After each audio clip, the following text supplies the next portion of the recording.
মুখ্যমন্ত্ৰী সেইগৰাকী এগৰাকী দক্ষ মুখ্যমন্ত্ৰী হিচাপে বিভিন্ন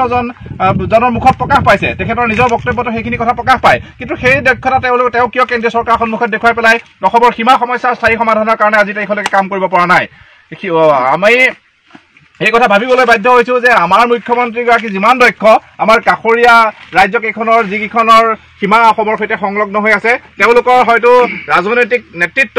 তাতকৈ অধিক দক্ষ বা আমাৰ গৰাকী তাতকৈ আচলতে তেওঁলোকৰ দক্ষতা কম হোৱাৰ কাৰণে আজি তাৰিখত এই বিষয়টো কিন্তু সমাধান কৰিবলৈ সক্ষম হোৱা নাই আমি দেখিছিলোঁ যে চৰকাৰ গঠনৰ পিছত 2021 চনত মুখ্য সচিবক অসমৰ মুখ্য সচিবৰ লগতে নাগালেণ্ডৰো বিষয়া পৰ্যায়ৰ ডিমাপুৰত এক বৈঠক হৈছিলে আৰু সেই বৈঠকত যি স্থিতাৱস্থা আছিলে সেই স্থিতাৱস্থা বাহাল ৰখাৰ সম্পৰ্কে চুক্তি হৈছিলে কিন্তু সেই চুক্তি ক'ত গ'ল 1972 চনৰ যি বুজাবুজি চুক্তি 1988 চনৰ যি উচ্চতম ন্যায়ালয়ৰ ৰায় সেই কথাবিলাকৰ দোহাই দি অসম চৰকাৰে একো নকৰাকৈ বহি আছে সীমাৰ